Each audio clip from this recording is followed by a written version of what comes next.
All right, ladies and gentlemen, we welcome you back, and it's time for the Malzberg Panel. And joining us on said panel is the president of the Galen Institute, Grace Marie Turner, and columnist for the Daily Beast and former assistant to President George W. Bush, the one and only Ron Christie. Hello, Ron and Grace Marie.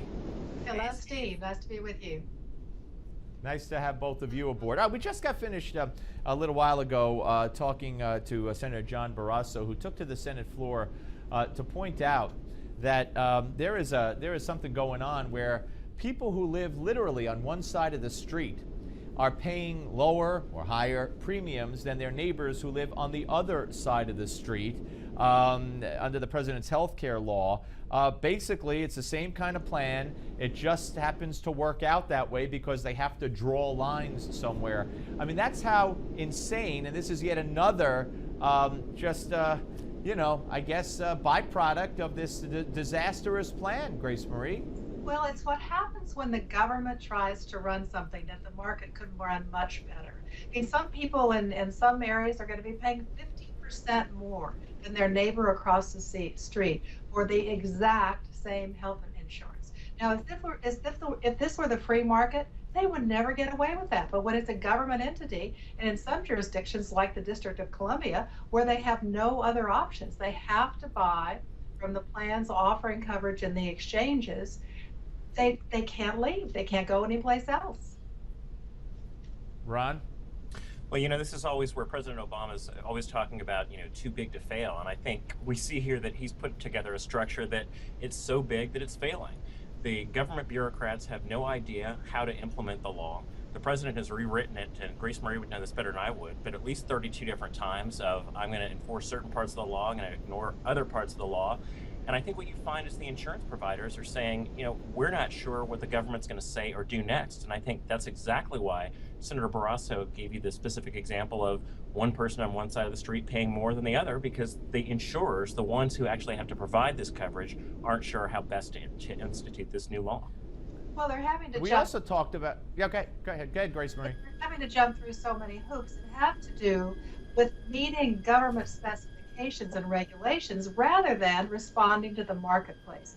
And that's why you see, actually, we're up to 40 changes to the law so far, 22 of them made by the White House, many of them without legal authority to do so. And every time they change it, it's like ping pong balls in a room full of mouse traps. Every time you change something else, 17 other things go haywire. Yeah, no, absolutely. And one other thing we discussed, Ron, is the incentive, the lack of incentive, I should say, on staying healthy. You drive your car safely, you get a lower rate than your neighbor who drives and has had 10 accidents. Or if you're applying for life insurance, I mean, are they going to make it against the law for the life insurance companies to charge one person, same age, same sex, more because they're 10, 20, 30 pounds overweight compared to the healthier person? No. So why is it that one size fits all here and there's no incentive to stay healthy for health care? Well, this is really what happens when you design a healthcare law when you don't have people who have actual expertise in healthcare. If you had put Grace Marie Turner and people like Scott Gottlieb from the American Enterprise Institute and several others in a room, they would have been able to have designed a market-based, consumer-friendly healthcare reform that would have encouraged competition, would have allowed people to buy insurance across state lines, allow them the flexibility to, frankly, get the coverage that they need and they want, and to reward and incentivize those who perhaps participate in a smoking cessation program, who are involved in a health and wellness program. So there are many, many things the federal government could have done to have had a better regulated, well-run system, and instead we get Obamacare. And actually, we know that that works because employers have been doing that really for the last decade. And they've also been looking at ways to reward employees by putting money into health savings accounts for them if they do join these smoking cessation programs. What Obamacare does is penalize people if they smoke, even though, of course, those penalties have been temporarily delayed. But they go at it from the wrong direction. Instead of incentivizing people to do the right thing, they punish them if they don't do what the government regulators say they should. That's not the way America works. Yeah, let me also change topics here and talk about something that is breaking today in the Washington Times. And it says here that despite the assurances to the contrary that the IRS didn't destroy all of the donor lists scooped up in its going after the Tea Party.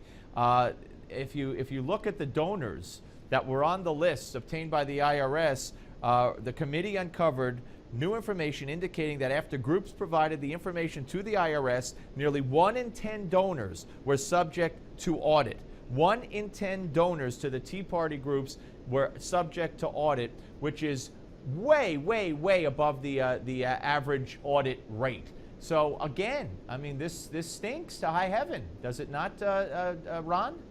Well, it does, Steve, and I think what this demonstrates to you is that when the President of the United States says that there's not a smidgen of proof, it certainly seems to me to demonstrate that there's not a smidgen of veracity in what he's actually said.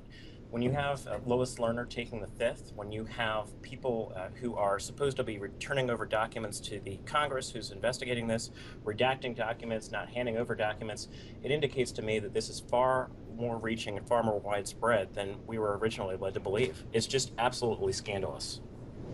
Yeah, and this came from the Ways and Means Committee, Grace Marie. That's right. And when you look at this, they keep trying to say, oh, Republicans are just politicizing this issue.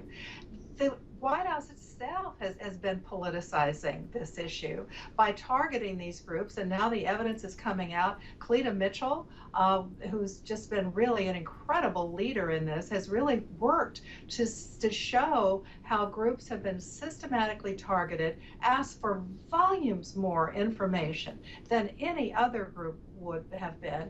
And it has been the conservative, particularly the Tea Party groups, who have been blocked from getting their 501c4 certifications simply because of their beliefs. When the IRS starts to be political, it is essential from both sides to realize we can't have this in a democracy. We've got to stop to it.